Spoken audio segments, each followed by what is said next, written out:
Racer turns a Prospect champion. Here he is in Pro once again in that ASM BMW. Make some noise.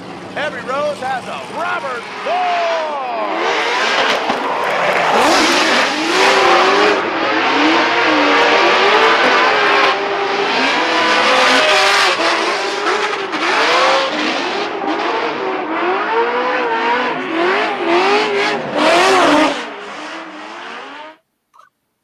And we're live.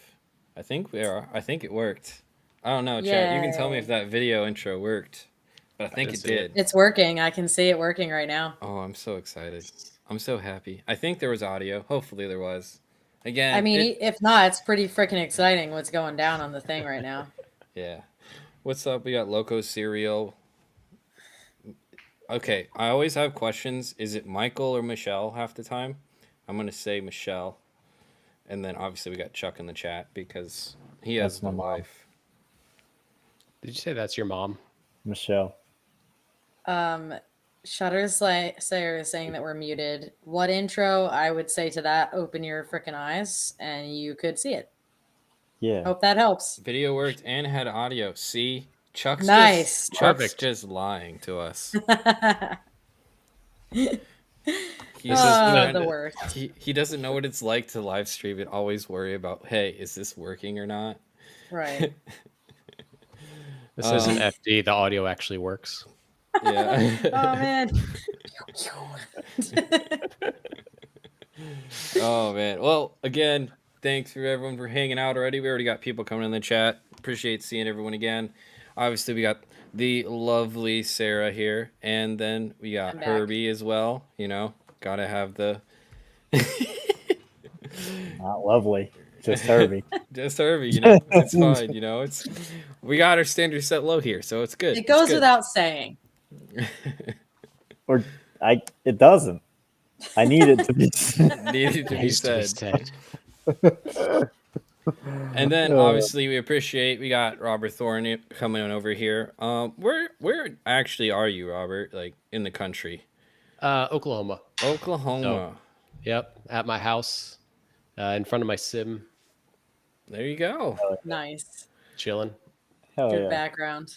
Heck yeah, man. It works. So Oklahoma, like obviously different isn't it Stooky down there as well, or like kind of like what's the scene like? Yeah, we call it like the Oklahomies. As far as all the drifters here, we've got a whole bunch. So obviously me and Josh Love are super local. We're both here in Edmond. Okay, yeah. So that's how we ended up kind of teaming up.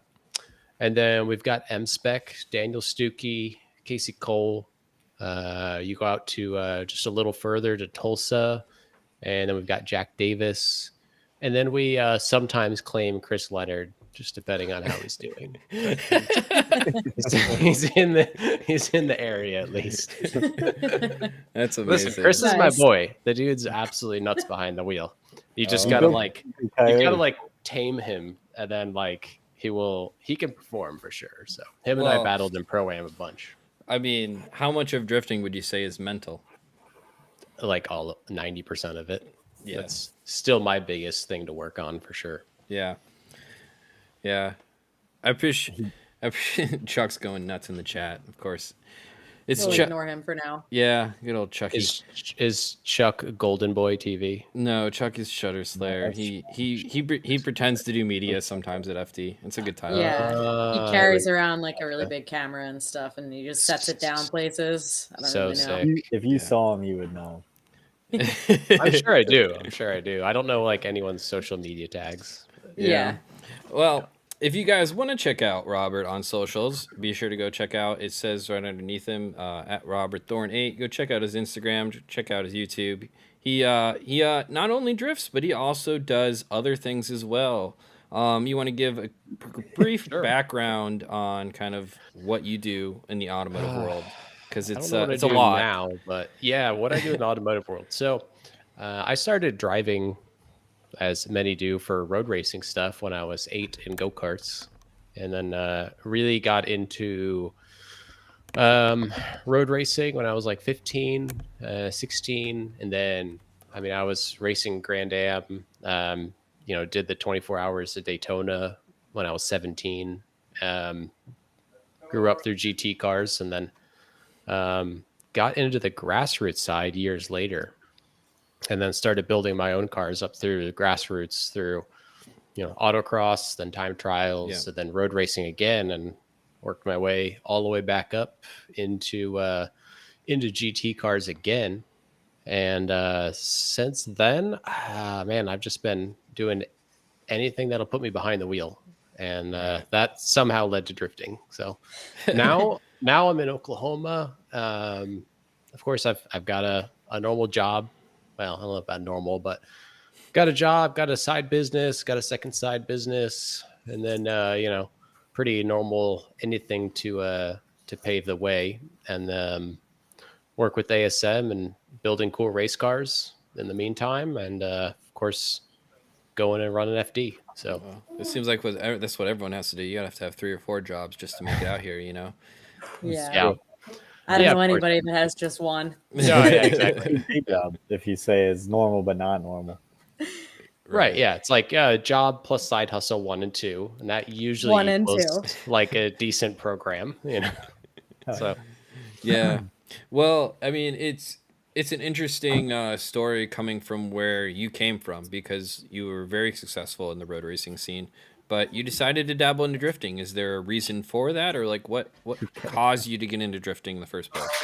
Yeah, it started during COVID, and I just moved to Oklahoma, and I was just looking for something to go out and do. I'd been here. COVID was pretty ramped up at that point, and I was just on Facebook looking for stuff to do, and then my boss was like, "Hey, the other week we were down at this drift event," and I was like, "Okay, well, when is the next one?" So I literally took we had a car we got for rallycross, a 1993 Miata, and we were like, "All right, let's just put the snow tires on that, so maybe it'll slide around, and we'll go play with that and see what it's like." And had just the best time. I think I have a YouTube video we made of it back then, of like something really cheesy, like my first time drifting, and I don't think there's a single drift in the whole video, to be honest. Like maybe some 4-wheel slides. And looking back, I can't believe I had that much fun being that bad at it. But right, yeah, we were hooked. I mean, I'm a big motorsports guy. Anything with a car and motor, I mean, I'm in, and getting to go and play around and have that much fun at that price point at the time was like super addicting. So yeah, and it was new. I'd been doing autocross and road racing for 10 years, pretty straightforward. So yeah, and then there was nothing going on, so we're like, all right, let's do this every time we have the chance. So it's like breaking all the things that you taught yourself in road racing. Oh yeah. I mean, they're like, in road racing, I'm like, hey, like all the rules, flags, got it. I know like all the procedures. Don't get out of your car. Like don't hit anyone. Point by surpassing. And then I go to a drift event, and they're like, cool, the course is out there. When you crash, if you could just get off the course so we keep going, that would be the ideal situation. But if you can't, like just get out of the car and check it, and if it's good, like we'll just keep going. I'm like, what is going on? and like we literally just went and had the most fun all day long, and not a single person yelled at me once. It was super weird. I didn't get in trouble. I didn't get black flagged. I mean, like I crashed at least twice and didn't even get yelled at or talked to. Do you get black flagged often in your road racing career? No, but I mean, if I did those sort of things, I probably would. I have been known to be so in our ASM group chat. I'm titled most aggressive driver. So if someone's gonna get it, it's probably gonna be me. That makes sense. We have seen you drift, so yeah. Like for a reason, you might as well let them wave it once in a while. Right. Yeah. It translates straight through to drifting for sure. Like as much aggression as I possibly like. All of my call meter completely goes away once the motor's running. So I have no self-control, as you probably see. Aside from the rules and whatnot, how jarring was the jump from one of the motorsports to the other? Yeah, I mean, it's pretty different, but at the same time, such a huge part of drifting is just getting a car to the event. that works correctly. Okay, yes. So like that we had dialed down. So Right. like every weekend we could just bring a working car, and everyone's like, "Dude, that thing absolutely rips." Like, what do you do? I'm like, I don't know. Like all of our cars do. We're used to that part. We can't drive Nice. them yet, but you know that has helped us out quite a bit, at least to kind of get into it and have a lot of fun. And then one of the things that like stands out was like trying to run a tire down to the cords and then have it pop was like for some reason an early goal of mine. That was just like Okay. I still remember the first time I like corded a tire till it blew up, and I was like, Everybody remembers their first time. yeah, right, yeah, exactly. I was like, this is the coolest thing ever. And like again, no one yelled at me for it. Right. Yeah. You know, like Yeah. like people thought it was like cool, and It was they actually thought like, you got cheered on, like yeah, right, yeah, they're like stoked about it. And I'm like, man, if I did this normal, I mean, first they would never let me on course with the tires in the condition they were at. So. Yeah. And so I did all the fun stuff, and of course, really quickly, like the competitive spirit came out, right? Right. And I was like, all right, so like, hey, how's the ladder work like to go up and do competitions? And one of the most interesting things, I used to talk about this a lot. I don't anymore because it's now been a while, but like one of the most like crazy things to me was the fact that like, okay, if the top level in the sport is FD, the fact that there's a ladder to get there, and that ladder starts locally, like at your local region, and you can just go and do it, was like unbelievable. Yeah. So In road racing, I was gonna say, you want to explain why that's so weird to you? God, yeah, in road racing, it's like, I mean, one, you've got all this. So in drifting, there's kind of just drifting. Like there's not like Right. 4 or 5 different versions. All these competing sanctioning bodies. There's no like, well, if you achieve this level, then you'll be able to go do this next level. And then the fact that there are also, companies and support to help you do these things. Yeah. And sponsors and just the fact that there was a laid out ladder. And it was something that could be started locally. I mean, it wasn't even started locally, right? I mean, you go do a local Pro-Am championship and you win, and then you can go run FD the next season. Yeah. So as soon as I was told about that ladder, I was like, well, obviously I have to go do that now. Like super competitive and all the ASM boys and us, I mean, we're all here to win whatever we're doing, Right. Whether it's playing with crazy carts or race cars or drift cars or whatever it is. It's like, well, yeah, let's go win that. That's usually how it all starts, is it's like, let's go win that thing, and we've done it with autocross shootouts and stuff. Right. I mean, we did, we've done Optima. The ASM had a big history back in the day with running like Optima and stuff as well. Cool. So, That's cool. I want to know how quickly the, I guess, stockish Miata went by the wayside, and how quickly like the drift specific modifications began. yeah. Okay. So let's see. How did it start? Right. So we had the Miata, but my boss you guys have all probably met him, Chris Lewis, right? He follows me around. Most of the paddock thinks he's my dad. Guy that looks like he should be my dad and comes to every event and supports me and everything. Actually, I might have accidentally called him your dad on the live stream, no. so my bad. Everyone does, right? So he's not actually my dad, but he treats me like family, like 100%, and supports me. And I work at his business and run some portions of his business for him, Right?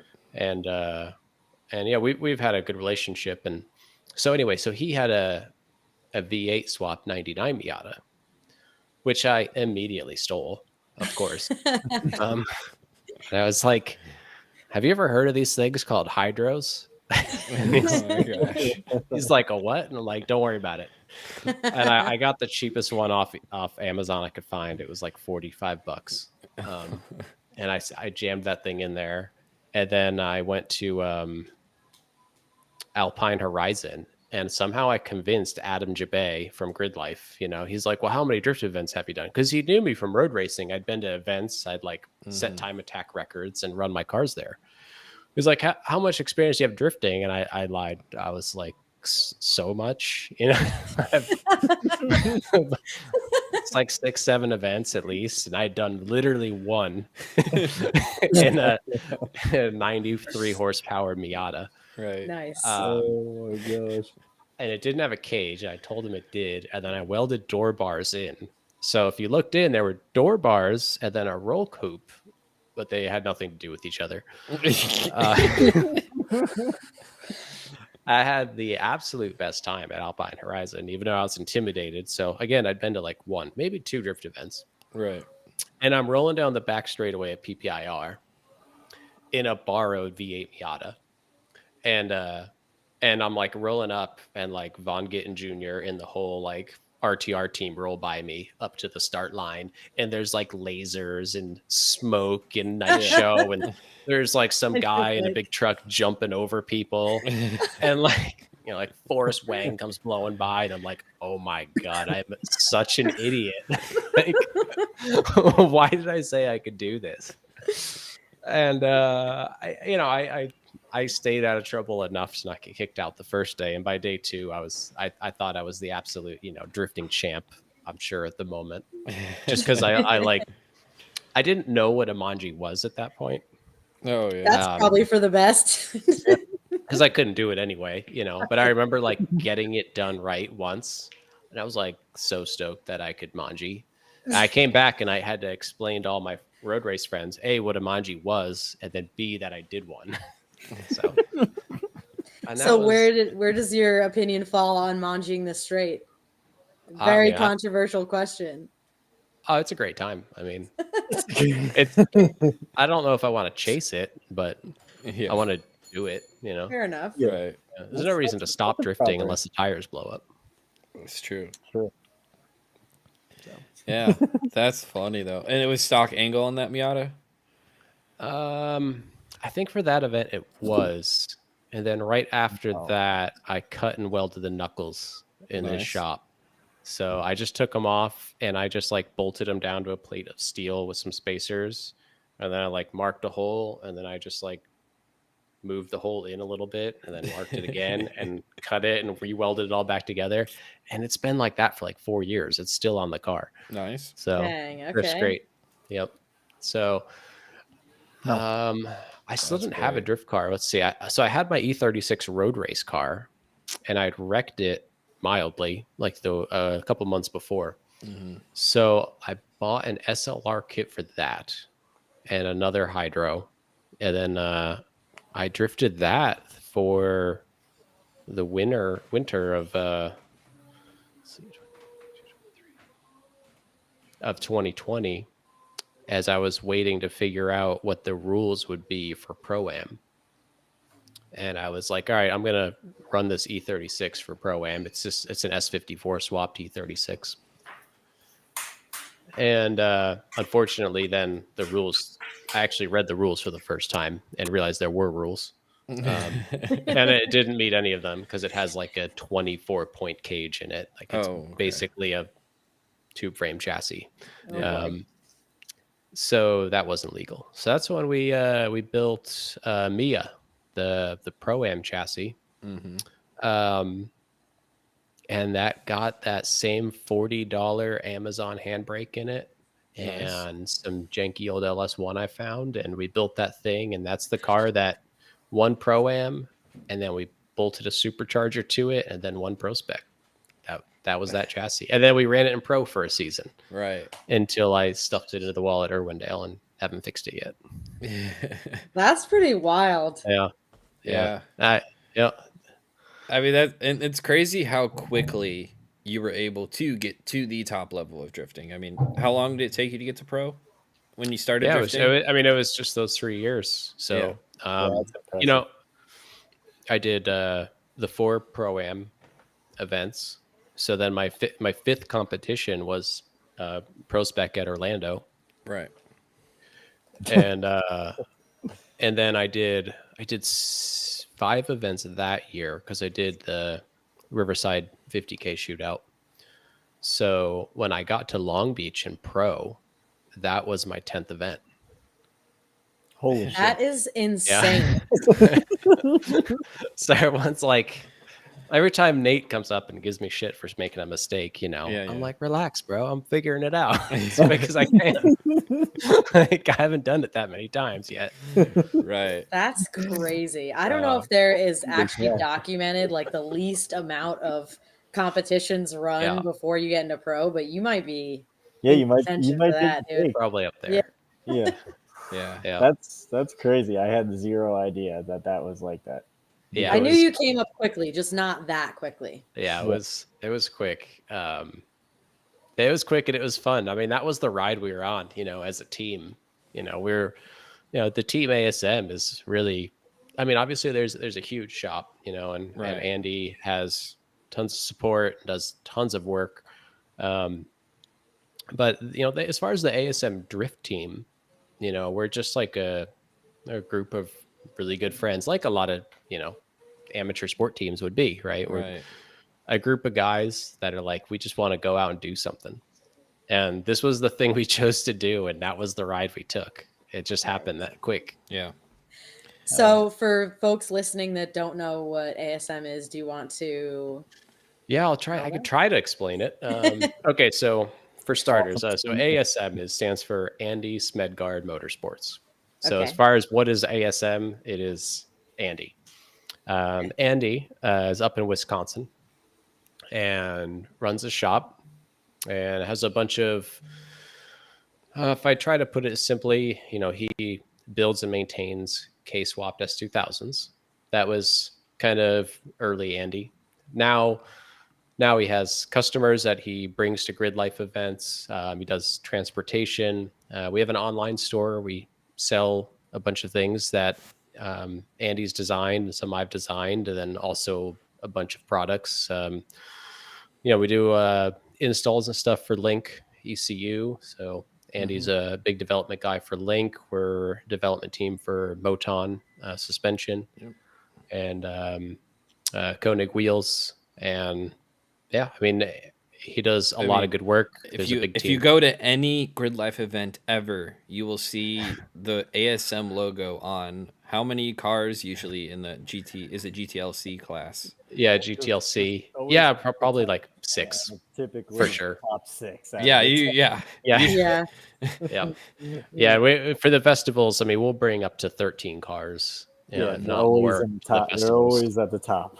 So, Always. So prepping race cars, whether it's WRL or GLTC, the online store, and then prepping drift cars. You know, as far as ASM drift cars, we probably have 6 of them, I think, Wow. between all of us. And yeah, we'll go out and run them, and it's a huge variety. You know, we're not like strictly like a one-stop shop for just a single car. We Right. kind of like to spread it out. So FRS, BRZ, you know, BMWs, anything with an LS swap in it, and we've got some 350Z and G35. There's a bunch. So Yeah, that's crazy. I mean, and you talk about how much work and time and effort you guys have put your team through, and Yep. I was just, you know, you kind of have an announcement to make, and I mean, it's not the Yep. happiest announcement in my opinion, but No. you know, but like, Yeah. so like, what's going on with you, for Sure. your career? So obviously we talked about, we rode this ride up into the pro level of FD. And originally it was just like, it was something to accomplish. And we did it. And unfortunately, you know, FD does take a lot of resources. You know, as you know, most of the people involved, you know, are dedicating their lives to it. Yep. And there's a lot of other racing out there, and we are trying to grow the business, and ASM is trying to grow as well. With ASM moving into a new shop this year, and also a lot of the funding for the team, you know, falling to me. Right. unfortunately, for the next season, we're going to have to take a step back and not run pro. Yeah. So I'm not saying it's going to be the end of me campaigning in FD forever, but Right. certainly for the next season, there's just no way that we can accomplish it. Right. We don't want to show up and run with a program where, well, you've seen me drive. Like, I don't want to drive 8/10. I want to drive every practice session and every run like it's the last one. And that takes a lot out of everyone. Yeah. And obviously, yeah, I mean, the 8-9 weekends of travel a year, that's not too bad, but Right. It's a lot, though. it's still a lot. Keeping the car prepped is a lot. I, have a normal job that I have to maintain as well. That's not a normal job, but it's a job. And then a couple, a couple side gigs, and it takes a lot to fund an FD team. So not so much for me. I would keep doing it if it was just me. Right. But, there's a team of 8 to 10 people that Right. all have to dedicate this much time in order to be successful. And I think it's just a little too much for everyone right now to continue. Right. But it's been really cool. I mean, the experience that FD has provided, and I feel like a lot of people don't give FD enough appreciation for what they do provide us, and the availability to join the sport. The fact that we weren't pushed out as a newcomer and we're able to come in and do what we did, and take home a championship in pro spec, and then move up to pro and win some pretty cool battles. We get to come away and say we've beat Von Gittin Jr. You beat James Dean. James Dean. Yeah, it's pretty. A pretty big sick. dream of mine was Super Drift. Super Drift Yeah. was that was a dream. I remember, back when I was 15, I was there, watching it. Wow. And then to be able to be there and then to win it this year was so cool. And I was there with my wife. I didn't have the team with me. Right. I was like, guys, it's too much 2 weekends in a row. Yeah, back to back. Yeah. So it was just me and my wife. So she was my whole crew, doing tire changes. I jump out of the car and we try to re-prep the car. And she's like, if you crash it, there's no shot of us fixing anything. So don't crash it. I was like, I don't really drive that way, but Right. Yeah. It's like, have you seen the back end of this car? it's probably why I did Sometimes so I well. have. Sometimes Yeah. Somehow it came back from that. Yeah. I think that's probably why I did so well, was because I actually drove with a slight bit of reserve. And sometimes maybe that's needed, but that's just not the way. That's part of what I love drifting is you don't have, no one's asking you to do that. Exactly. You definitely had that wow factor this year, especially this year. Yeah. Really, A lot of that came from the car and the car setup being able to do those things. Yeah. Who is responsible for your major? I guess me. I built the car and I make every decision on it. Yep. And all the setup. I do all the setups myself, and all the way down to every shock click and everything. And just trying to, one, obviously building a whole new car and knowing, the limitations of the old one and trying to make sure the new one didn't have those. Right. And, centralize the mass as much as possible. And then also take the weight out of the car. And, this year's car was 275 pounds lighter than the old one. And the mass was way more centralized in it. And that thing could do anything at the end of the season. I mean, it took a little while at the beginning of the year to dial it in. Being so much lighter, the setup was quite a bit. It was more different than I expected. Yeah. I thought I could get away with what I had the previous year and just kind of learn and grow with it. But about halfway through the year, I was like, we're missing it. I need to go out and do some testing with this car. Yeah. So we got it dialed in at the end of the year, and at the end of the year, it was like this is awesome. Like this thing's Right. such a monster. Definitely a rocket ship. Yeah, yeah. And it Yeah. was by the time we got to Irwindale, it was going fast. It was definitely a sight to see. Yeah. Well, you got Reese in the chat right now, and he's like, "You throwing that backy at St. Louis was gnarly." Oh yeah, yeah. The same. Yeah. Yeah. You know, and I did that in the. I started to figure out. Well, I was working on dialing side bite at St. Louis because I wanted to be able to toss it in hard and have it grab. Yeah. And I was still off on a little bit of it. Like I knew what it needed, and I was talking to some other drivers and got some advice and went out and tested it and found that side bite that I was missing, like the deep angle side bite, so that the car could stop rotating without me like having to wait. Yeah. You know. And once I had it, I was like addicted to it in practice. So like I started throwing those backies in practice. And I was like, there's no way I'm going to not do this now in competition. Like, I've always got Nate in my head, you know, who's like, do something crazy. I'm like, Yeah. Yeah. And I was like reaching the end of that competition, right, against Forsberg. And I'm like, man, nothing cool has happened yet. I'm like, I better throw that backy like I practiced earlier. Right. And yeah, the car was so cool. I mean, like you could just do those sort of things all day. And I think I threw one in the chase in Seattle. Seattle, yep. Yeah, I threw it in the chase to catch up in Seattle. And I was just to like scrub a bunch of speed and catch back up. And I was like, man, this thing is fun. That's cool. I mean, the crazy thing is you were able to make it be the fastest car in FD. I feel like by Irwindale, you were one of the fastest cars in FD. Very fast. Yeah, like Irwindale, it was you were leaving the RTR cars. Right. Yeah. Yeah, we were still slowing it down for the RTR cars at Irwindale.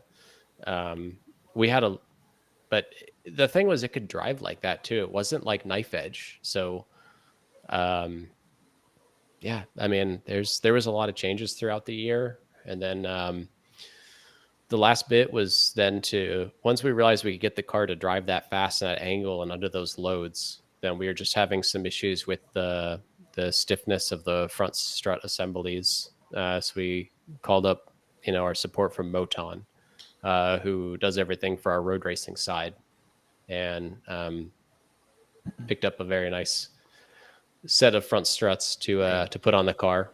And it took a little bit of practice to get those dialed in, but man, once it was there and we had the front end to be able to run the angles and put the load through the front of the car, and then it was just an absolute rocket ship.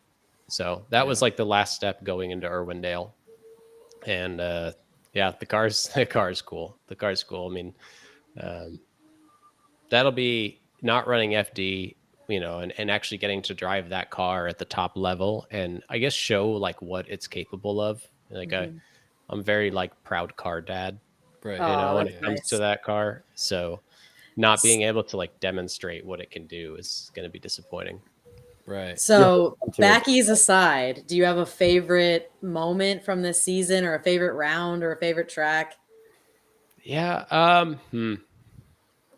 This year, well, okay, yes, I mean, the favorite moment was Super Drift, right? You're not going to get better, I don't think, than Long Beach and at winning. night in front of a huge, you know, in front of packed stands. You know, stands were like so packed where we had to stop the competition to like get people out of them because it was because they were too riled up and like jumping on fences and stuff. So, being able to take down that win.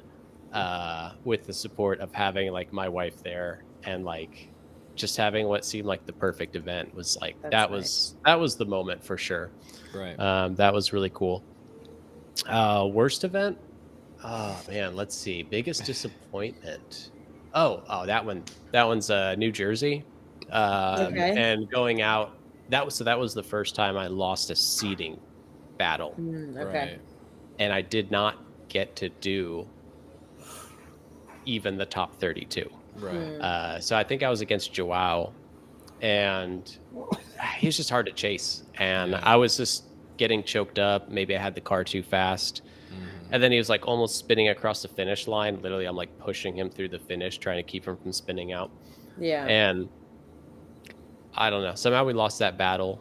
I forget. I think I made a mistake. I think I entered too early. Anyway, I know I screwed up, right? Because obviously I had to have. Right.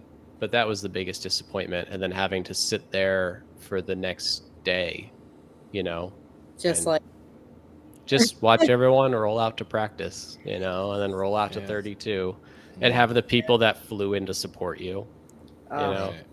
be like, hey, thanks for coming. You don't get to see us run or help with anything, but let me know if you need a ride to the airport, you know? oh, jeez. Yeah, This is what I that, would be doing. yeah, that's the absolute worst. I had the same thing in Utah. I think like Utah, we had, what was it, like Thursday night. Oh yeah, same thing. Yeah, Thursday night. So Yeah. when everyone landed Thursday night, because I had some people fly in Thursday night, we'd already been knocked out Right. for the whole weekend. Yeah, that's what happens with a couple of my boys too, and it's like, Yeah. I feel bad. I can't even imagine like Yes. them. They already feel bad too that Yeah. they lost, and then also the fact that all these people are now just like hands in their pockets, like so. Yeah. Oh, man. Yeah, for the next like 2 days, you know, like Yeah. man. Yeah, so that's not great. Okay, but do the backies and super drift wins, does it make it worth it in general? For me it does. Yeah. I mean, I love those moments, and like I Yeah. don't mind doing 100 crappy days to have one good one. I mean, that just makes the good one that much sweeter. Amen. Yeah.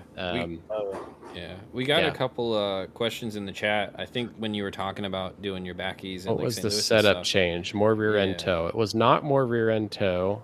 Yeah. So Oh my god. All right. He isn't going to give. Okay, so let's see. So all right. So Bill, you have a Corvette, so like grain of Jesus. salt.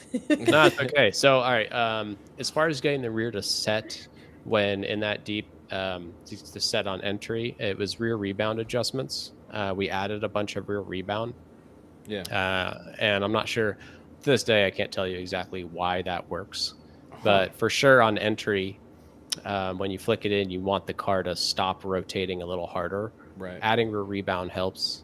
We also went down in spring rate, but spring rate and toe didn't change the way the car stopped rotating.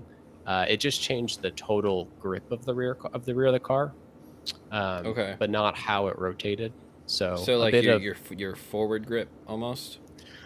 Yeah, pretty Okay. much, but it didn't have a huge effect on the side bite. Okay.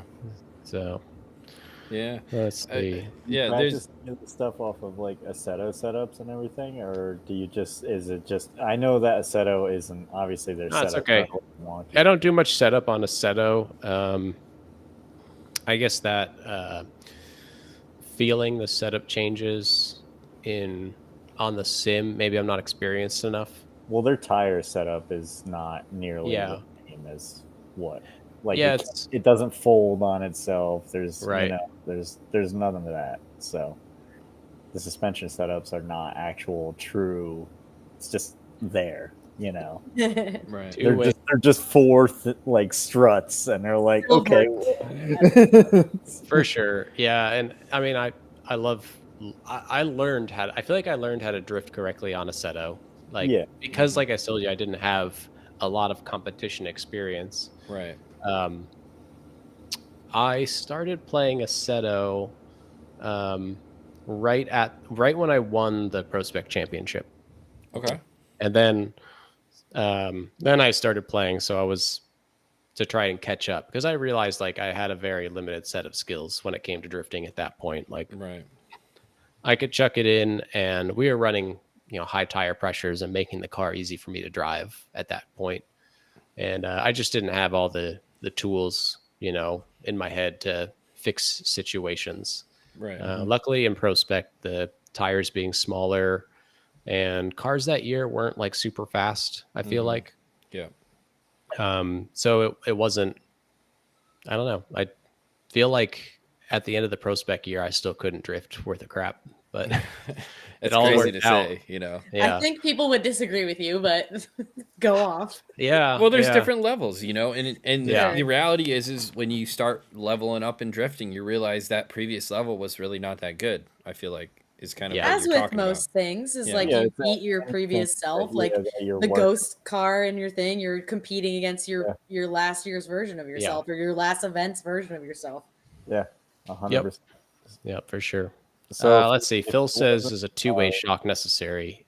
Yes. Yeah, two-way shock's necessary. I mean, we ran three ways on most of the time too. Yeah, he's got the fancy shocks, and you know, one of the things that you were kind of take away from your road racing stuff was you had a bunch of these road racing companies that don't necessarily deal a lot with drifting, and kind of what was the relationship like in talking to those companies about drifting, or like what was kind of just It the took relationship a little with, like, time. yeah, It took a little time. You know, obviously their interest comes from, you know, the market and availability to help grow their business. right, So some of them saw, you know, the potential for sales, and then others didn't. And they're probably right. I mean, there's the drifting market is a little different in what's required. Um, but I don't want to say that like to take away from the sport, because right, to make these cars work correctly in the environment we're putting them in is often way harder than in the road racing scene.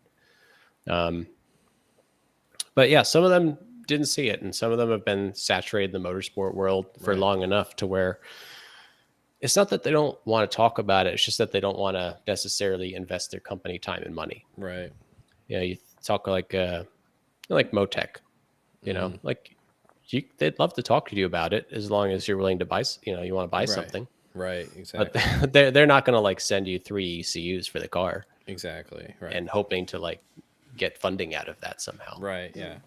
So it's just a little That's true. different. Yeah. Phil asks, how do you collect the data when you're changing the setup? Like, is there a way that you record? Is there like a little notepad you have all your notes on, or is there? What do you actually? For me, a lot of it's in my head. I do take a lot of notes on my phone for these things. I'll do a lot of video playback as well and make notes from that. A huge part of drifting is trying to make it look right from the outside. You can take a car that drives right from behind the driver's seat, you know, and that's actually pretty easy. You know, I feel like you can get in any of my drift cars here and you'll get in and you'll get out and be like, this is the best car I've ever drifted. But if you watch it from the outside, you'd be like, that is not the coolest car I've ever seen drift. So take a lot of notes from outside the car and video, you know, because making it look correct and then also drive correct is really, really important. So I take a lot of notes with that. Especially compared to road racing. You know, road racing, it's all data. You know, obviously we've got the loggers in the car and we'll go through and, you know, look at shock pots or look at minimum corner speeds, you know, look at acceleration rates and stuff and see what the car's potential is. Right. Are you using a lot of feedback from your spotters as well when you're trying to like figure out that kind of stuff too as well? Yeah, for sure. Yeah. I'm still learning how to utilize, you know, my spotter, and I had Josh Love step into the role halfway through the season. Before that, it was Guillermo, who's GC Drifting on Instagram, who's a huge sim guy, runs Sideways Society and has probably more followers than you and me combined. But yeah, true. he's way more popular than I am. But and G helped me tremendously. You know, for the first year in pro, it was like so valuable because he was my coach on the sim here, and then he would go to the track, you know, and we could then work on what we worked on in the sim in real life, you know, and we go do 100 laps a night at Long Beach, you know, for 2 months straight, and then go to the real track, you know, and actually have context for the notes, you know, like, hey, I need you to do the thing that we learned that night, you know. So still learning though how to use the spotter's help. Josh Love took over my spotter role halfway through this year, and then switching to having a spotter who's also a driver that's driving that weekend Yeah. was honestly hugely helpful. Really? Because now you have someone who's knows exactly what it's like, to be there and be in those situations, and knows really what you want as a driver. Yeah. Any You know. nuances that are on the track, or like, Right. Yeah. yeah, He like would, how it's like greased up at this section, right. like, Yeah. He would hyper focus on, my competitors and how their entry or micro adjustments they consistently made throughout the course, and add those to the notes and let me know those types of things. And, was immensely concerned about, timing and how fast and what their, like how their count was on the run up. Right. And that helped me to develop my chasing this year, which I feel like before this year, I feel like I was hardly in the ballpark. And this year by Orlando, I feel like I turned a corner and was able to really put my tire on everyone's door. Right. yeah. Totally remember seeing that and being impressed by that. Your chase, I think, has just taken off as the season went on this year. Yeah. We definitely worked hard on that. I mean, really out of the box since round one, but yeah, since Orlando, that's when you really did shine. And then Orlando was another disappointing weekend because I thought, man, we had so many good chases and so many runs that I felt were dialed in, but there still comes the mental factor. And when it comes to the competitions, I always want to get more out of it, and sometimes there's not more in the car. is that what you'd say it would be your like biggest kryptonite, like your biggest downfall, mental? Yeah, definitely. And just having a deficit during a run and then trying to make up for it. Yeah. That And is tough. and not realizing where the car is already at its limit, and it can't take more, and then wrecking the car. So almost every time I take myself out when it comes to those situations, Right. Well, which sucks, but which is the it's biggest reality. challenge with drifting because there's no second chances for the most part. Like it's Yeah. You only get one chance every weekend. So and like with road racing, you got multiple laps usually to hit whatever lap you want to hit. Especially an endurance race, yeah, you have a bad lap or like make a mistake, you're like, all right, I need to focus up for the next few laps, and like maybe make up that time or learn from your mistake like immediately. It's like all those other opponents are also doing the same thing, might have the same issues, whatever. Yeah. It's just like, just keep going. Yep, for sure. Yeah, you got you 20 seconds to shine. Yeah, and I recognize that, and I think that's part of what pushes me so hard to like want more sometimes than maybe I'm capable of at the time. I still feel like I'm getting better, and the car's getting better, so it's trying to be like. That's and why I suck without you next year, dude. You were. Yeah, I know. Nate and I spoke about it so many times. We're like, "Yo, Thorne's gonna get a championship soon." He's like, All right, plenty of dudes have taken a season off. Plenty of drivers, I should say. I know. It's just like, golly, man. I mean, look. I'll say, come back even Rad Dan did a great job coming back. And he came back great. Yep.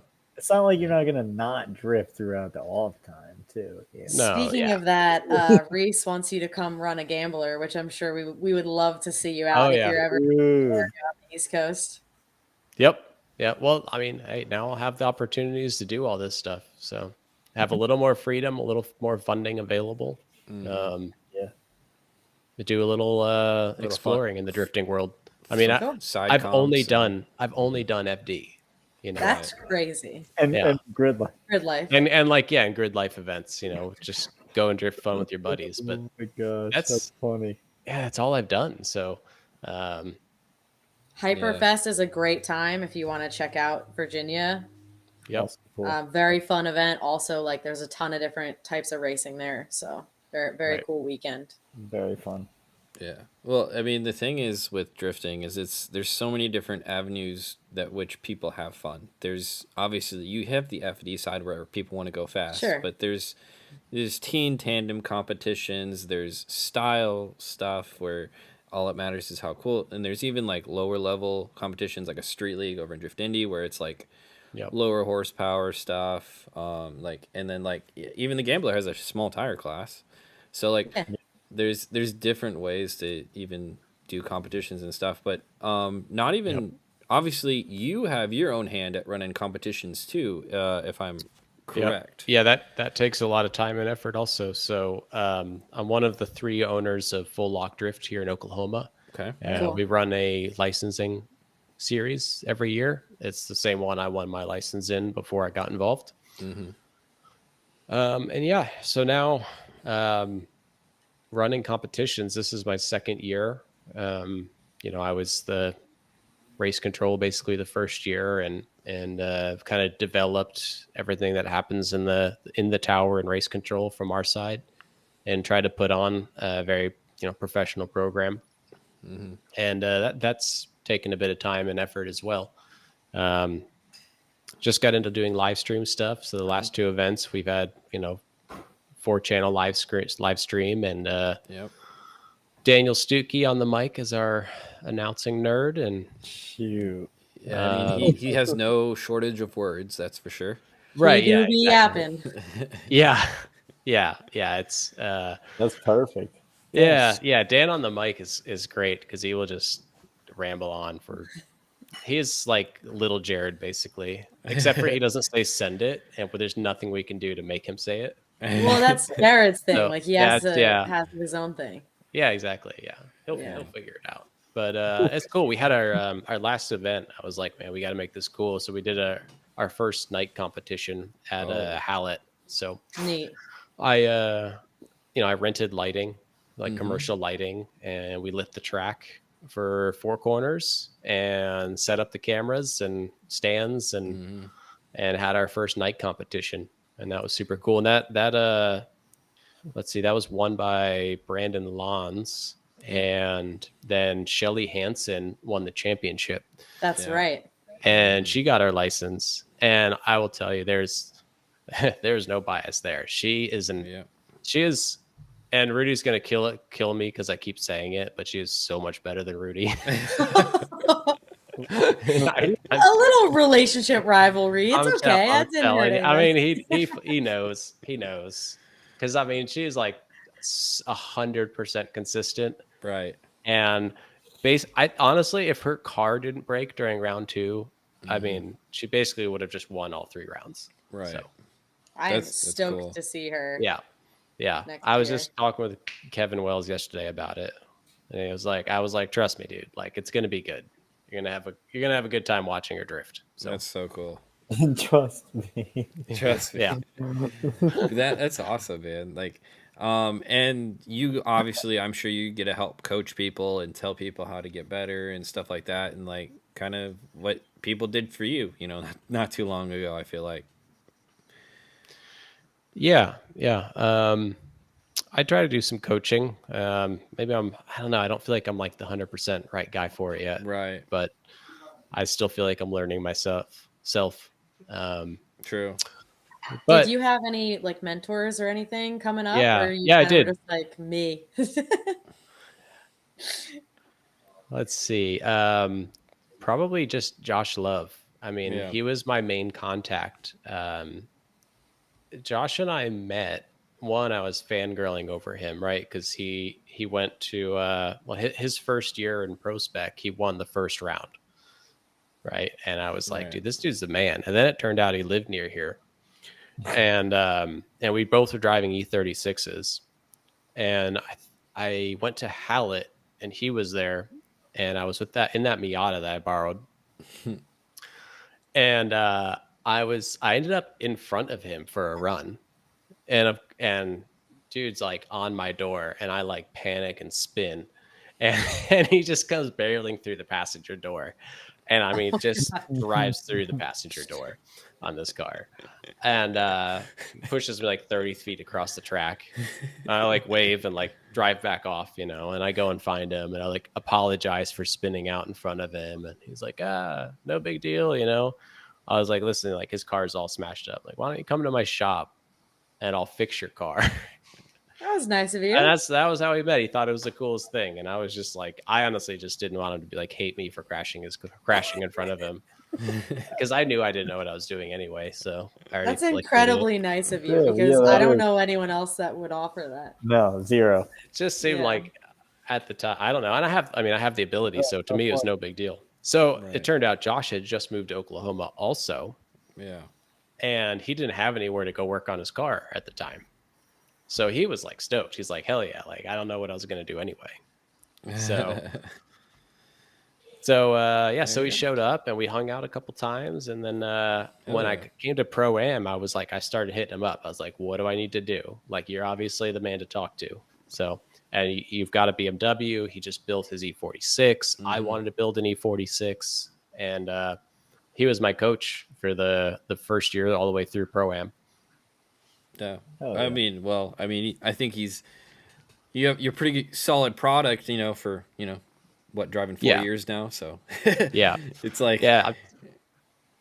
Josh is the man. I mean, like he's got his own, hurdles to overcome in drifting, as like we all do. But I feel like a lot of these guys, you watch them in practice, they're rippers. And then it's the mental side of when it comes to competition. Yeah, absolutely. But like, I don't know if I'd go head to head with that dude on his best day. I mean, I'm telling you, like the way he can dive and chase sometimes, I'm like, I don't know if I could do that.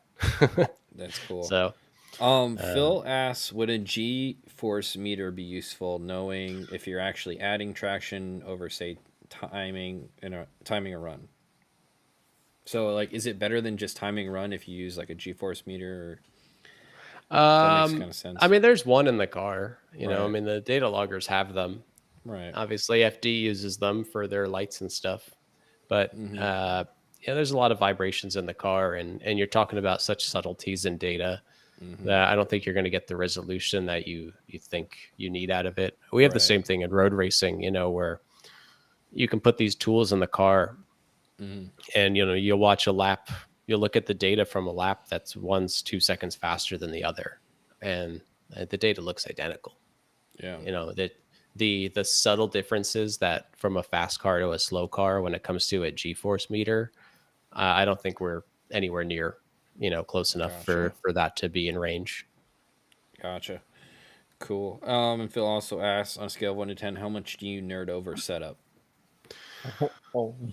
A bit. I try not to get overly detailed. And the other thing is that from all the road racing, we've definitely learned like there's no single right answer on setup. I would say even chassis, like it's different for different chassis. Well, definitely that. But just like, my car, for example, year to year, the setup that worked on the 1E46 just did not work on the next one. And so just because it was the answer on one car doesn't mean it's going to be the answer on the other. So honestly, for that, just keep an open mind and don't be afraid to try things just because you think they won't work or someone tells you they won't work.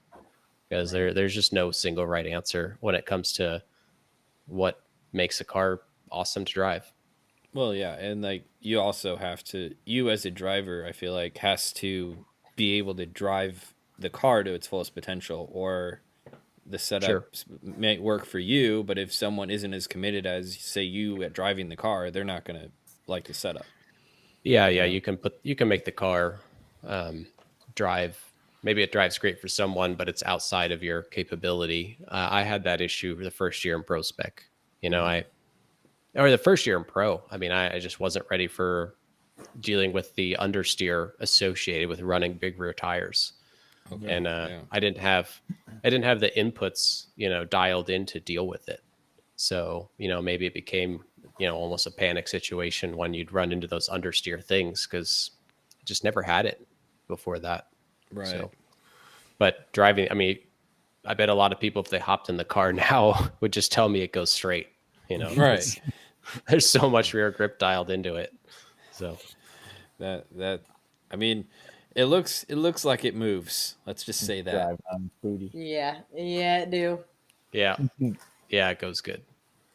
I had it out at Hallett the other day, and it was like, it's a ride, man. You get to sit back on those rear tires and go down through like some compression down in a corner, and it's like, yeah, that's pretty cool. Especially when it's using all 1,000 horsepower and the 100 shot, and it's digging so hard that the RPM starts to come down a little bit, and you're like, oh, that's a lot of load. That's, Have you ever that's a lot of work going on. Yeah. have you ever tried to take a grip lap in the drift car? Yeah, for sure. Yeah, a little bit. It's really simple. It just comes down to it has no brakes. Okay, The all right. drift cars have no brakes. I mean, Yeah.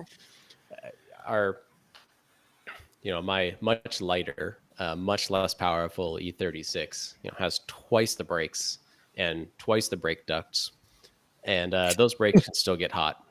Plus motorsports ABS and everything. And you go to drive the drift car and you can hit the brake pedal hard like twice. And the front brakes, you're going to start smelling them. And of course, we're running pads that were cold. So, Yeah. we're running like organic front pads. So as soon as they start to get hot, they get greasy. And then the fun ends pretty quick as soon as the Right. front tires get too hot. And the front brakes. Usually the front brakes fail, then the front tires. Yeah. Interesting. Do you see if drifting getting to a level where brakes are going to start mattering and that level of fine tuning? I mean, I did a little bit this year. Yeah. I designed my own rear caliper brackets and everything to make them stiffer.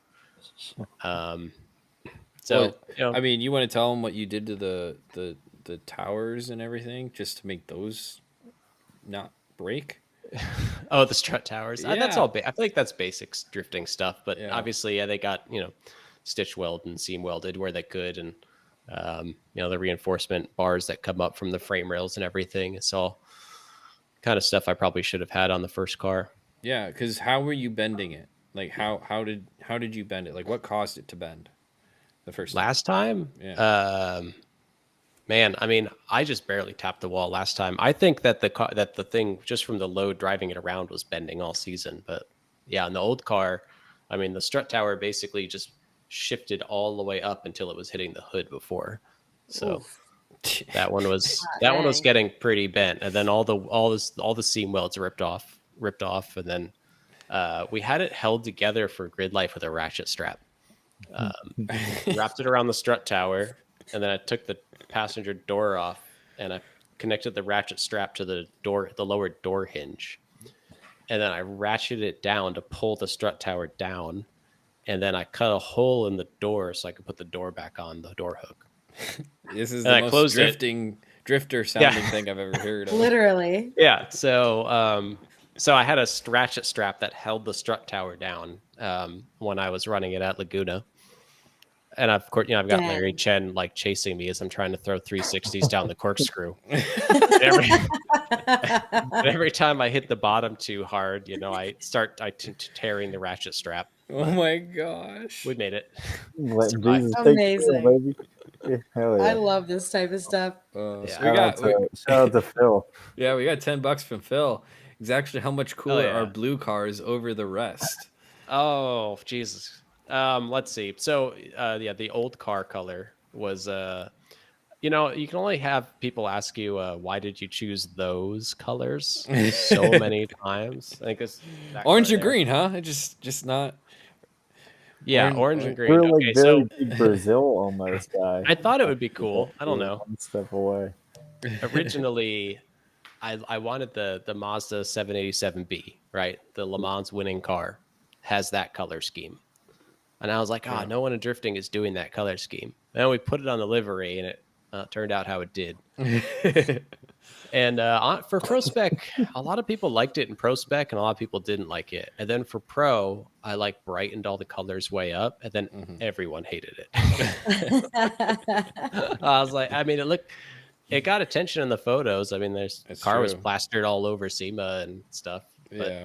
that's just because it's the brightest colored car. So Right. works That's good for funny. magazines, maybe not so good for fans. Obviously, the classic blue, white and blue Works great. I love the way the new car turned out and looks, and Well, it's just a much better car all around. I mean, I just feel like everyone decided to put white in their car this year. I mean, I feel like Oh yeah, that half the was such a field. shock at Long Beach. It was like, It was crazy. I mean, Dan Stukey's car showed up white. My car showed up white. Osbo, Osbo's car showed up white. Rad Dan, Bergs. Dan, Forsberg, yeah. Beecham was white the year before. Everyone's car's white this year. I don't Forsberg got white on it, not black.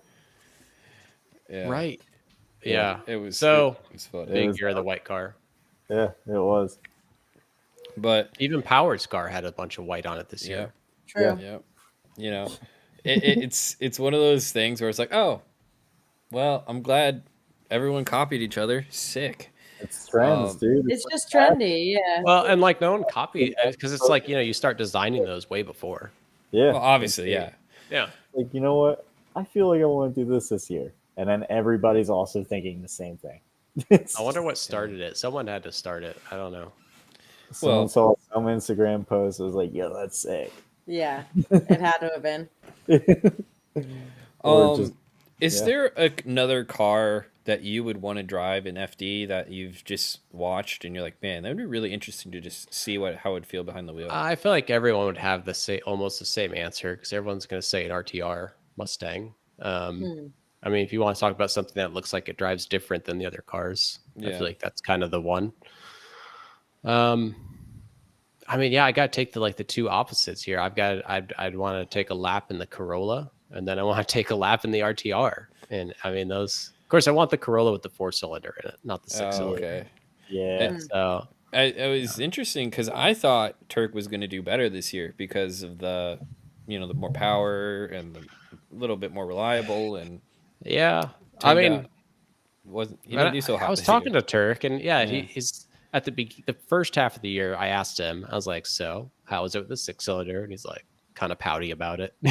It's like, I like the 4-cylinder better, and the front snappier, and it doesn't rotate the same way, and the power doesn't come on as quick as the 4-cylinder did, and then at the end of the year, as he was doing a little better in it, he's like, all right, I kind of like it now. So, that's how everyone is. If you're not doing well, and you don't like it, but yeah, they figured it out. I'm sure. I mean, talk about like from my car, how big the setup difference was, and I moved the engine like an inch. I'm sure they had such a big adjustment period on that chassis. Adding much front weight. Car from the factory has a little 3-cylinder in it, and it's like that and that. You put in a 6-cylinder, and it's going the straight way, too. It's not even. I can't believe they fit that thing under the hood.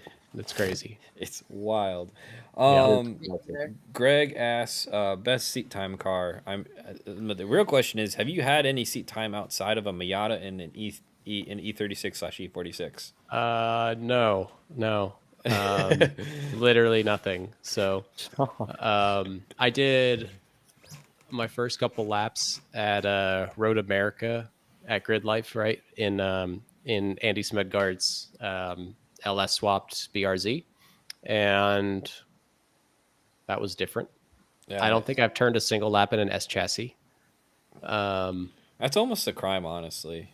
I know. Well, I just need to go steal Casey's. I mean, we talk about it every time. Casey Cole and I are obviously good friends, and he's a big car nerd and builder, and he's an amazing fabricator. And him and I just go back and forth because we're about 20 minutes from each other. Right. His shop's just south of mine. Stugie's got the S14. All three you can go out at the same time. Yeah. We always just say we're gonna then never do, or when we do, we end up just not wanting to get out of our own car. It's like they love theirs and I love mine, and we're like, let's trade, and then we just never do it. Right. I know the feeling. I've never been in another car that was not an S chassis, so there you go. Yeah, I'm sure the S chassis is cool. I mean, I've seen what it can do. It has its ups and downs. I think we talked at length with Stuckey about the steering situation of an S chassis versus another chassis. And that's probably where it falls short, at least in my opinion. Well, and he's still on rear steer too. And I mean, it looks like it works pretty well, but not as well as maybe the front steer cars do. Right. I would say so. That's So, my fail point on my car constantly. So I mean, the BRZ. I mean, Andy had the rear steer for like 3 months, and then he put the front steer on, and he was like, "I'm never going back. This is the way." yeah. So, Yeah. So obviously next year FD is not in the cards, but what is in the cards for next year? sure. So, we'll have a back to probably 8 weekends with Grid Life, where like we were doing before. Even in Pro Spec, we still did. I think I did 10 weekends with Grid Life the year we did Pro Spec. Wow. So back to doing some Grid Life. We always want to do a number of WRL endurance events. So there's a You team want car. to give me a quick rundown on what those are? Because I personally Sure. don't know. So WRL hosts endurance road racing events. So you go to your like a Barber Motorsport. Oh no. That's okay. Barber Motorsports Park, like a quick aside, is sick. If you've never been there, like you have to go. It's in Alabama. He's back. Yep, there we go. Was I gone for a second? For a quick second, yeah. So right when you said good. Barber, you cut out, Yeah. and then I was like, I love that place. Perfect. Okay. So yeah. So we do. But like, what's like Barber. the car class? Like, what is it? Oh, okay. Well, of course we do it with an S2000 because we're kind of an S2000 yep. shop. So we've got an S2000 K24 swap, 4-port cylinder heads, decently built up car. Big AP brakes and wheels and tires and everything. Sequential transmission with air shifters. It is a mini GT3 car, and we run in the GT1 class. So there's like 4-5 classes, all kind of basically power to weight is the simplest way to put it. So, if you think of each class, you add 50 horsepower to your car and don't change the weight, you probably move up a class. Okay. There's some subtleties in the rules as well, for different things. But so we run in one class from the top class, which is GTO. GTO, you're going to be out with, GT3 cars and stuff like that. Very fast cars. GT1 is GT4 cars and things slightly turned down. So WRL will do a couple of races, and we won an event last year and almost won a bunch. I mean, those are fun weekends. Anytime you're endurance racing for 2 days, there's always going to be something that happens with the car or something, that turns into a story. And most of these weekends, you're out with your buddies, and we're just looking to make a cool memory of something that happened. So whether it's me and Andy, building an engine in the parking lot, or doing some emergency repair on rear suspension or something, or maybe the car just cruises out front, to a win, and we start on pole, win the race, fastest lap, whatever it is that makes it a cool weekend. Exactly. And how long are these races? 8 to 9 hours, unless some are longer. And is it how many drivers? 3 to 4. Okay. So like a 2 you hour get to do stint or something. Or, Yep. Yeah, exactly. So that's fun. I mean, we have the car's very well set up and has a couple communication systems. There's like an in-car texting prompt and stuff. Yep. So even if we lose radio, we can send messages to the driver, and there's telemetry, and it's just like, I don't know, it's fun, and it feels cool. Yeah. What do your road racing friends? What do your road racing friends think about you going drifting for a bit? I don't know. They weren't easily convinced when we started, but they got there. They all got there. And honestly, like this whole group that like we go do endurance racing, that's the same group that's there every weekend with me at FD. Okay. So they're convinced. They all have their own drift cars now, except for maybe Alex. Alex Moss. I don't know if Alex Moss has a drift car. I don't think he does, but he comes to every FD event. That's cool. Like, I think he missed like 1 or 2 over the 2 or 3 years. One of us. One of us. Well, like one of the things that I've noticed, just I haven't been to a ton of the road racing stuff. Obviously, I've been to quite a few grid lives and whatnot, and the seems to be pretty good at grid life. But like one of the biggest challenges I feel like road racing has been the media side. Is that kind of, or like in other words, I feel like Yeah, it's you a get a different ton in drifting. Like drifting, you like right. there's a saturation of it, and it's super easy to get great media, and Yes. there's a ton of it as opposed to like a road racing or something like that. I yeah, I mean you're absolutely right. So coming into drifting, the biggest change was having this media available, and meeting people like yourself, Right. to provide it. And then the other thing is that everything in drifting looks cool. True. Everything looks cool in drifting. It's true. And therefore, that's content people want to capture and put out there, and things that, it's content that companies want to use for their marketing, because obviously they're trying to grab attention. Right. And this stuff does that. Yeah. Now, road racing, it's just different because that's really hard to. I mean, you take a static picture of a car on a racetrack, it doesn't look like it's going very fast. Doesn't look that cool.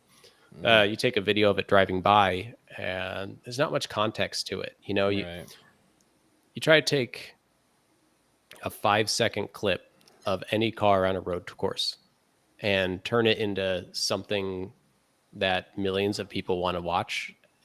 You're going to have a really hard time. Right. Yeah. You have to tell drifting, the story. Yeah.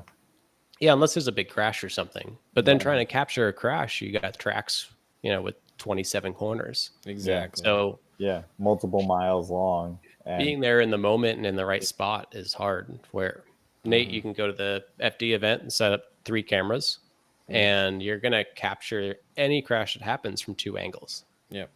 Yeah. So it's true. Well, and the other thing I've always said is I feel like drifting's made for social media. It's made for the internet almost. Like it's just a great sport for that kind of side of the. Yeah, I mean the runs are 20 seconds long. It's literally a reel. Exactly. Yeah. It's like Yeah. Yeah. It's true. Yeah. I mean, I go out there for 9 hours of road racing and try to take something cool that happened in that 9 hours. So Exactly. we'll take, we'll have in-car footage, and the only thing that cool happened was the same clip that will, get me banned from the next event because I passed a guy in the grass or something. Earning those black flags. I see you. Yeah, exactly. Yeah. But okay, so that brings up an interesting point. The cultures between the two, are they completely different as like what I feel like, or once you get to like an FD level culture, is it similar to the road racing culture that you? It's similar. I guess it's different, but it's similar for me because I'm doing it with the same group of people. Okay. And what I've migrated towards from the road racing side, if you want to take pro road racing to pro FD, it's very different. Different mentality, and a lot of it is customer based, right? So your pro race teams, the person funding the team and the person that they're working for is the driver who's funding the whole thing. And God, I don't know. I mean, it's just different. It's a different mentality. I think part of it is that in road racing, you feel like there's so much you can control. Okay. So the availability of that control, drives teams, engineers, and owners, to be maybe a little more stuck up or secretive or whatever it is. I don't know. Yes. Where being friends with everybody, yeah, everybody breaks. It's not like nobody's going over to help or right. And drifting, we have so little control over the situations that it's like, hey man, we're all here for the ride. We're gonna do the best we can, but we're all here for the ride. We've all had a bad day. We've all had all of the shit hit the fan. Yeah. Right. Again, it goes back to the short amount of time that you are behind the wheel, and it's like we all want to just make the most of it. Yeah. Yes. Yep. So I think that breeds that different mentality. So That's everyone's there to help each other out. Now, when the ASM team, when we go to these events and go to Grid Life and do WRL, and we take that with us. We're there, and we've pretty experienced in the racing world at this point.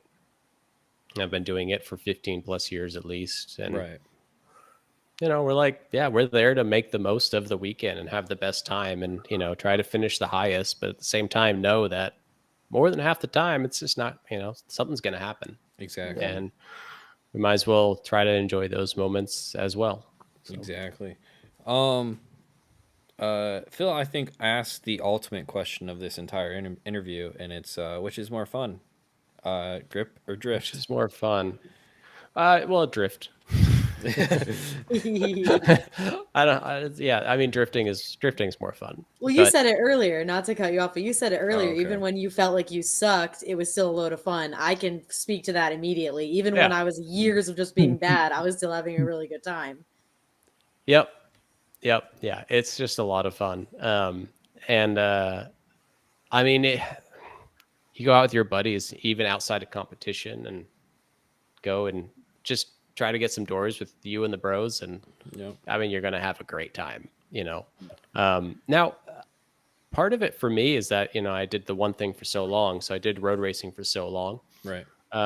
So of course the new thing is going to seem more fun. And I had this experience the other day. So again, my boy Josh Love, I was like, you know what, Josh? Like, Josh is, I'm telling you, he's a great driver. He's amazing. I'm like, we need to get you in a race car. So loaded up the E36. Yeah. Parked it at my house. I brought the S2000 to the track. I had him come and tow the E36 out. I was like, I'll provide you the car, but you got to come get it. And we all went to Hallett, and he did really his first lapping day at Hallett in the E36. And the E36, I mean, that is a multi time champion GLTC car. It is absolutely, it's a rocket ship. It's great, and it's all he can talk about. I mean, he's like, it's all he can talk about. It's all he can think about. He's like, that's how I feel when I go into iRacing compared to drifting. I'm like, yo, this is so much fun. He's like, just he keeps coming up with more stories to tell me about his laps out there. And he's like, dude, it's hard to hold my head up because the brakes are so strong and cornering, and I felt like I was doing so good, and he's just going on and on about it, and he cannot wait to get back out there and drive that car again. And that's just some lapping. I'm like, dude, you've even gotten into chasing lap time and time attack, and then road racing. You want to feel cool. You go put the car on pole in qualifying, and then lead the pack to the start to the green flag. Yep. You're gonna have. Be dope. Yeah, you're gonna be telling stories for a few weeks. Yeah. So I think when it's new, it's gonna be more exciting. So. Yeah, it's true. One thing I thought of that was kind of, I'm kind of curious your thought on just the differences, where it's okay to tap people's doors in drifting and tap walls and bend panels and dirt drops. Yeah, and it's a little different over here. We got into a lot of trouble with Grid Life. We started dirt dropping on purpose during the races. Oh, yeah. Well, okay, so when you come across the whoever won the race, we're like, well, if you win, you got a dirt drop at the start finish flag, and see who could get closest to the wall. It got more and more extreme till eventually Adam Jabay yelled at us. He's like, you can't keep doing that. We still do it, but in moderation now. Sorry, I got sidetracked. I don't even remember your question now. Well, no, it's just it's the culture where you're tapping people's doors, you're grinding up walls. You've learned quickly, I feel like, that body panels are just there to be destroyed, and you were very good at it too. Yeah. Well, I see Andy now on the chat here. And he said, yeah, door taps are okay in grip racing for Robert. I'm like, well. Yeah. Like I said, I am most aggressive driver in our chat. So Rubbin's racing. There you go. Yeah, Rubbin's racing a little bit. So you said that the E36 is a multi-time champion. Yeah. Does a chassis last longer in grip racing? Are you going to have to replace it? So much longer. I mean, that car has been road racing way before I ever owned it. I mean, it's been a road race car since like 1997. Holy Like shit. it's a 95 M3 and it was originally built into a race car in 97. Wow. Yeah. Damn. Yeah. So, I mean, yeah, they last a lot longer. And I love the idea because of like tapping walls. I remember the first time I tapped a wall in the E46. It was at PPIR, and it was during the second year when I did the Alpine Horizon Festival again. And I was with Tom O'Gorman, and I was like, we're gonna hit that wall. And he's like, all right. And of course I meant to like rub it, and I like smacked the crap out of it, and like broke the taillight and everything. But now that's like my MO. Like if I come back from a weekend and the rear of the car's still there, I'm like mad. And I remember in Long Beach, I like went like the first half of the weekend. I hadn't even like brushed a wall yet. And Alex Moss, who's in the pits, he comes down. He's like, dude, that's not going to work for me. What do you mean? He's like, please just go out there. He's like, stop worrying about your stupid, pretty new car and just go hit something. It's like, all right, I'll go hit something. Come back and like the car's all bent, He's like, do you feel better? I was like, yeah, that's a lot better. As they're like beating the crap out of it with a hammer, trying to unbend the rear structure. Well, it's just funny because drift cars, especially in FD now, are built to hit walls now. Mm-hmm. Yeah, Yours is really good. Mine's super tough. That is literally like just like a funny car where like you blow the cover off and it's just bare naked ladies underneath. Yeah, I have like there is nothing back there. Like there is, but like it's so tucked away. Mm-hmm. Like it's like it's 16 inches. Wow. There's 16 inches before you can hit something. Yeah, that's so. We see you be using all those 16 inches, dude. Yeah. Once the trunk comes flying off and all the whole rear end, it's like holy shit. It's wide open. Yeah. There's nothing there. Yeah, you can hang out back there between the rear bumper and the actual car. Yeah. That worked out great. I bet Kevin's gonna make a rule about it now, because like I did it. I took advantage of it in the first chassis. And then when I built this one from scratch, I like really took advantage of it. He's like, what is going on? He's like, you didn't. I'm like, yeah, there's nothing to hit. It's going to be great. Yeah. Like, that's how rule books get evolved. Yeah. Is you try something cool and then they like dial you in. Why isn't the next guy doing it? Yeah. And then the car is Great super point. strong. I mean, the whole rear end from Wisefab is like, it's insanely indestructible. Like I can't even believe it how hard I can hit stuff sometimes. And if the wheel doesn't break, like I'm driving it home. I mean, have you driven on any other like FDF or anything else? I've had a couple other parts on the back of the car from some of the other manufacturers, and I can assure you there's some that are a lot weaker, some that are kind of middle of the road. Yeah. And I'm not saying it's like perfect that it's that strong, right? Because when you do bend something, like you're going to bend something really bad. Luckily, I haven't hit anything hard enough to find out, like how hard it is to unbend the rear subframe after you bend it. But I do keep a spare with us because like I do like to hit things. But yeah, I remember the first year, it was like a goal to blow the rear wheel off at the end of each run. Was blowing all of the spokes out in Irwindale, was that like a first for you, or? Oh no. I think I did it 3 or 4 times a weekend the previous year, and the Irwindale's was. I mean, I could have driven that car the next run if we just put a new wheel and tire on it. Oh my god, that's. They're like it's ruined. I'm like, it'll be fine. We get back, they put a new wheel and tire on it. I was like, put a vice grip on the broken shock line. It's good to go. It's fine. Props to you, honestly. That car is super, super tough. Yeah. Yeah, most of the time, I can't think of a single time this year. So for example, I'm explaining how tough the rear of the car is, right? Right. So no components have ever been replaced on the rear of the car other than bent bolts. And the rear assemblies, like the whole rear corners, all the suspension components and everything are the ones we started with when we ran pro the first year in Long Beach. Damn.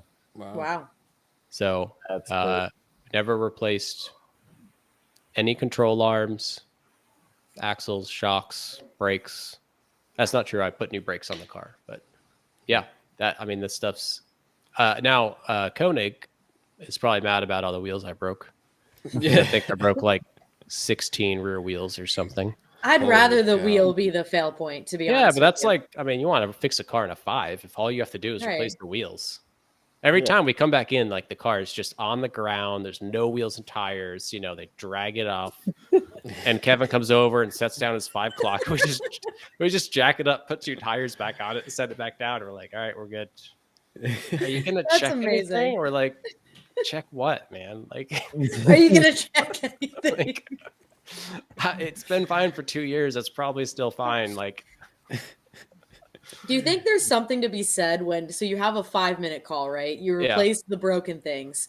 Do you think there's something to be said for not looking deep enough? Because then you can go out and try to finish your battle and you don't know like what could possibly be broken. No, I mean, you really should. You really should. I feel like, okay. I feel like I screwed up. So at Irwindale, when I crashed, we're pretty sure that we'd knocked the rear toe out the previous run. So we finished the run chasing Forsberg. Across the finish line, we smacked each other. And it was a pretty good smack. And we both were waving at each other one of these, because we weren't sure if the cars were okay. But of course, we were both too stubborn to actually go back and check because I don't know, because we are. Chris has the same issue I have. We're like, let's just get it over with. Like the car is probably fine. He has the same attitude of it's probably fine. Well, I'm pretty sure mine wasn't because like the data of the run, my run was way slower than in the lead than it normally is. And on the in car, there was just no grip coming off the banking. I transitioned through center. And the reason you see Forsberg come by and swipe my rear bumper is because of how slow I was going. And I'd been the fastest car all weekend. So we were expecting him to be 5 car lengths back.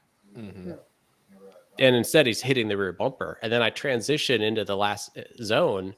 And the car, there's just no grip. And I never even get on throttle. I mean, the car just slides into the wall. So probably must have had something wrong and probably should have checked the car. So always check your car if you have the opportunity. I mean, that's why it's there. So that's probably a lesson learned. Every event you get to learn one lesson. And that's when, however you lost, that knocks you out that weekend. Yeah. So I mean, and with drifting, there's so many things.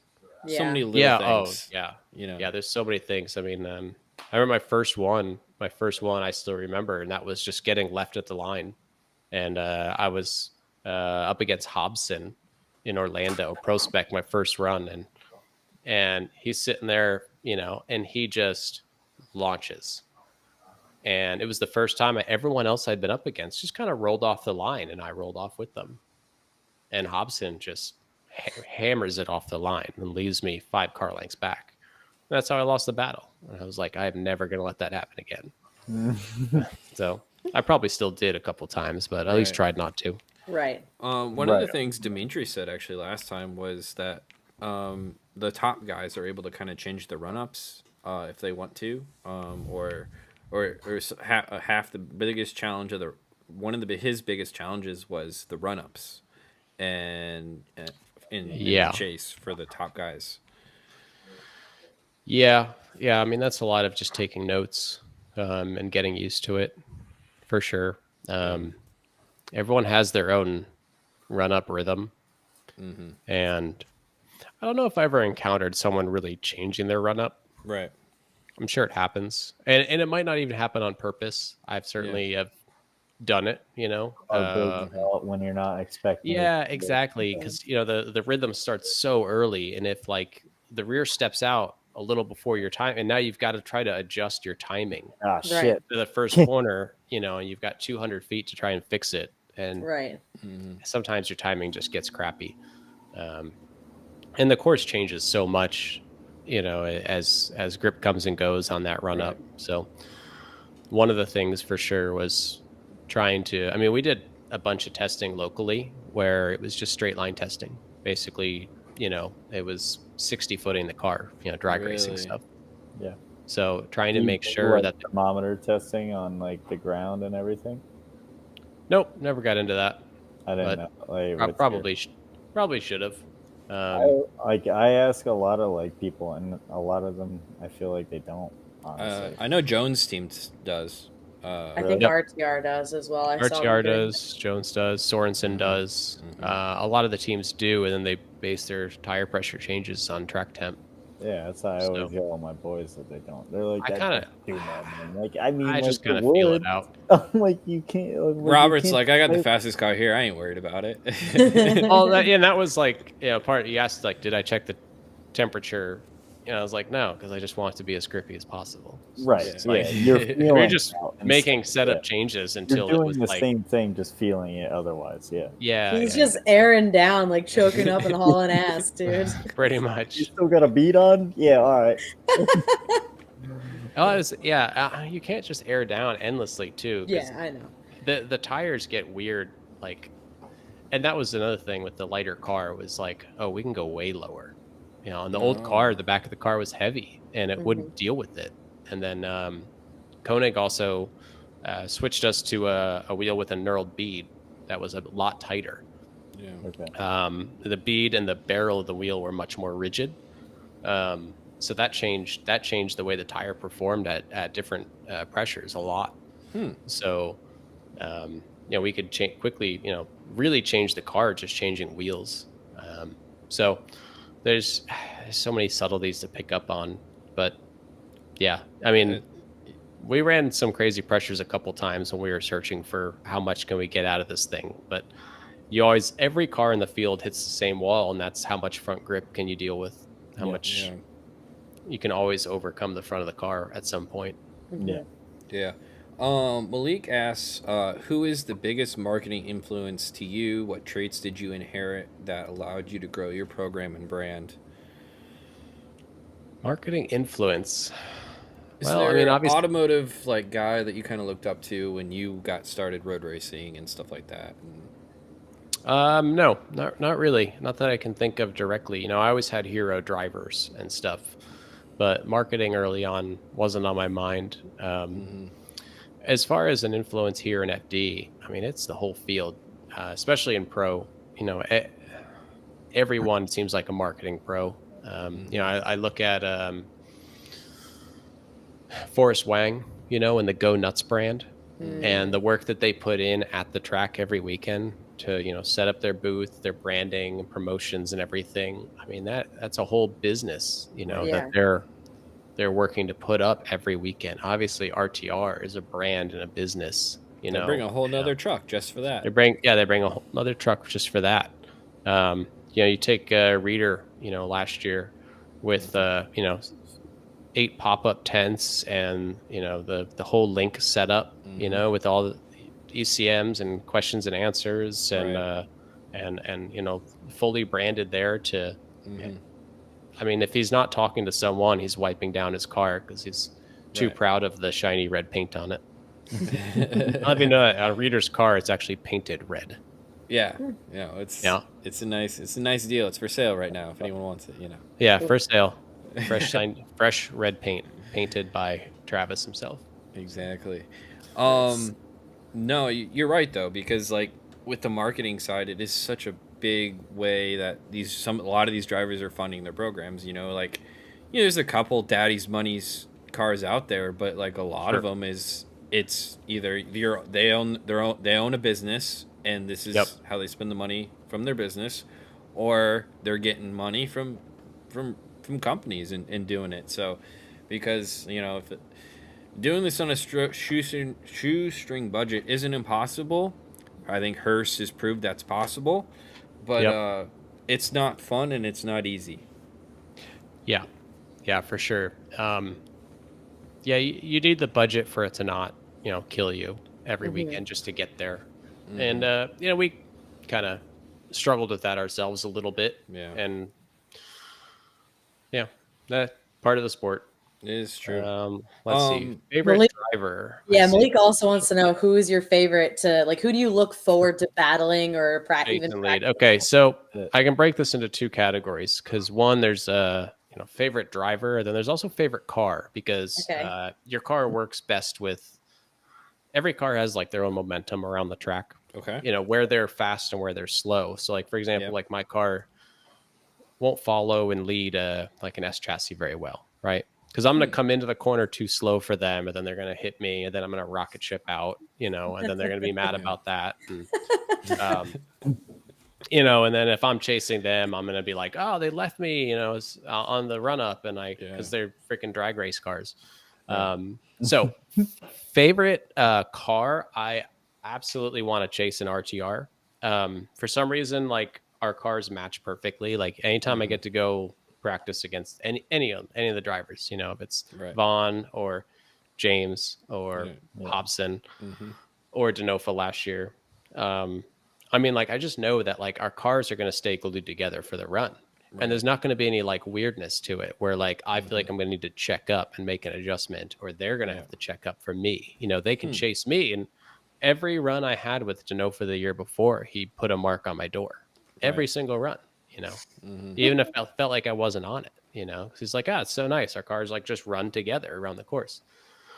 And then like if I go, honestly, like Forsberg's like my pet peeve for a car that has the complete opposite momentum around the course. Anywhere I'm fast, he's slow. Anywhere he's fast, I'm slow. And like our cars just like freaking do this the whole run. Like you'll see me catch up, but then him catch up, then me catch up, and then him catch up. And like we both hate following and chasing each other. And it just seems to be how the car's momentum is. And I love Chris, but like our cars just don't work on the course together. I don't know why. And he doesn't know why. Other than they just don't. So that's interesting. I've crashed into him. He's crashed into me. Even in the old car, we crashed into each other a couple times. Have you had a chance to run any of the other Zs? Like Jeff Jones or... No. Jones's car is really smooth because it's just the nature of the Kumos, in their current state. Yeah. So his car's a little different than like, obviously a Z on GTs. Yeah. Right. Yeah.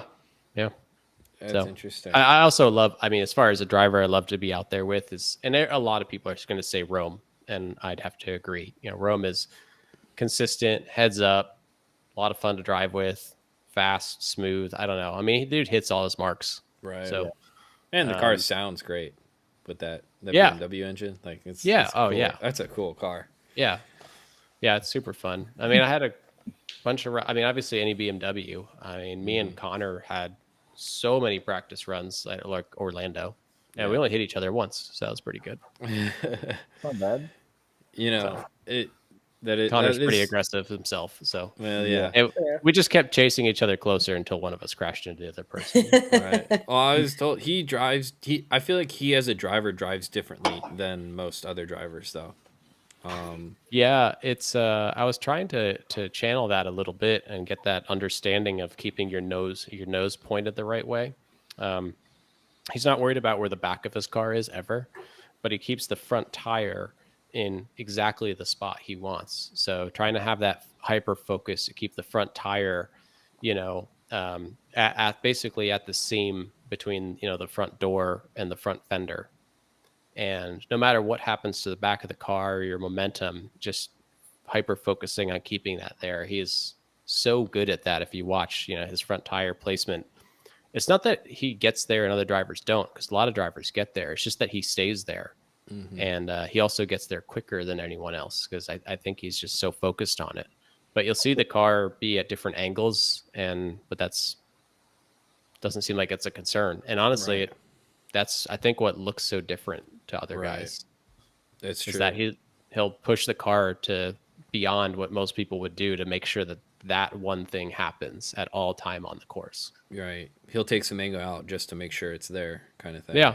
And, That hand on the handbrake, just keep it. It's just ready to rock. Yeah, it's just a tap. Yeah, driving with one hand, that took a while. I watched James do that the year before, watching his like Riga run basically, or so, Mm-hmm. that's what like taught me, honestly, even on the stupid sim, is watching Yep. his Riga runs, and I'm just like, oh my gosh, like he's on a chase, like just entry, Yes. immediate, just, and then like constantly, I'm like, oh my, this is what I'm doing Yeah. wrong. the high frequency handbrake inputs, and then driving the whole course with one hand. So that was a big thing. I think that I brought to Orlando as a big change was to drive with one hand on the steering wheel It's and like keep the other hand on the handbrake.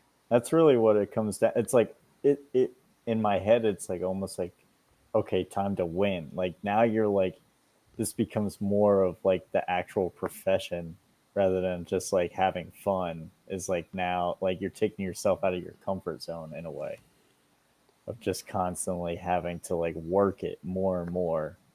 Right. You know. Yep. Yeah. Every driver really pushed themselves this year. I think having James' presence and Connor's presence and seeing how hard they would push every practice run, was really made everyone. I swear that the previous year there was a mentality of like, hey man, like there's no need to get that aggressive in practice. Yeah. And then this year it was like that was not the case. Like anytime, like if you're not like, all the paint should be removed from everyone's doors at the end of a practice session, and pretty much everyone was on board with this concept. Well, there was only a couple drivers who were like, "Hey, man, like don't be that close." Yeah, there. It's one of those, I think, changes that also happened when James Dean, and then you weren't around then, but James Dean and Peter Visick came over and just literally showed how everyone how to drive, basically, in their S chassis, and I think that was another big push. Because that's when I was kind of getting into FD, and I noticed a huge change when those guys came in and really made people push back then. So I think it's just increased competition. It's just going to do that. You're going to be like, okay, I'm here to win, like, yep. And there's not going to be anything like left on the track, basically. This is a good question from Satri. No, I don't think I could beat Andy Luck in an arm wrestling competition. Oh yeah, and we will have our one more obligatory. Yeah, ask the question. Yeah, so every driver has to give me one Andy Luck story. One Andy Luck story. You have to have one. I don't believe you don't have. I have tried so hard my entire career to not get in trouble from Andy, and like other than like a hard card mishap or something, I think I've pretty much successfully done this. Oh yeah. Good. An Andy Luck story. I mean, have you ever bared witness to him just like going after somebody else? Oh, yeah, of course. Never mind. I haven't. I absolutely haven't.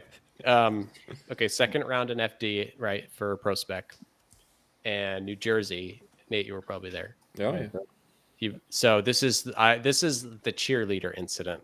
I don't know if Dimitri told you this one or not. No. No? Okay. All right. Cheerleader, flag girl, whatever. I call them cheerleaders. The flag girl. Okay, so we're out. This is after the top 16 ceremony for Pro Spec. And we used to, apparently, and this is only the second event I'd been at, so I was just getting in the spirit. After the 16, we'd all rip off the track. Burnouts, the whole thing. Well, as we're doing our burnouts from the 16th ceremony back to pit, all of the umbrella girls were walking back in like a circle. Well, Dimitri comes sliding in and starts doing donuts around them. And I'm like, that looks fun. So I try to join in, right as I'm about to I'm literally I'm obviously that looks like a good time. I'm going over there. Now, not knowing that, I'm like, these guys are crazy, but I guess that's just how things are in FD. And right about that moment, Andy Luck was running over. And I don't think I even knew who Andy Luck was at the time. Yeah. And he is, yelling and jumping, and Dimitri's about to get ripped out of his car. And and I just see Dimitri start driving back. And I guess and then Andy just yelled at all the poor flag girls because I guess they encouraged it, like they had anything to do with it other than encourage it. But I mean, it just like I was like, dude, I do not want to get in that guy's way. Like he looks pissed. Like it was I saw the fury. Like I don't know if I've ever seen the fury like that again. Oh, But it luckily comes out every once in a while. Luckily, it wasn't directed at me, and I survived. And then I got almost joined in. I almost was, I was almost fired from Andy's good side. Nice. That's luckily, great. I've retained a pretty good relationship. I haven't made too many mistakes yet with Andy, so don't use Umbrella Girls as clipping points. Got it. It seemed fun, but probably inappropriate. Is there a drive? And then I really like this question from Cetria. But is there a driver that's made you like LOL'd after a battle? Yeah. As in, like they did something goofy, or like, or just like I don't know, got you hyped, or like, I don't know, someone that put a smile on your face. It's funny. So I remember like so many times that being the case, but I'm trying to think of like a specific moment, that did it. You know what? I've got it. It was, and I think I have it as a reel. Yeah. But it was pouring rain at Orlando, and it was the first practice session and the first run, in my first year of pro, and it was me and Dylan Hughes. Yeah. And like it's just like pouring down rain, and we go out for our first run, and opposed to having like any sense of like, oh, we should give each other space or be careful, like I don't know, like I'm super confident in the rain and just love the extra challenge, and we both just put it on the wall and run the whole course right on each other.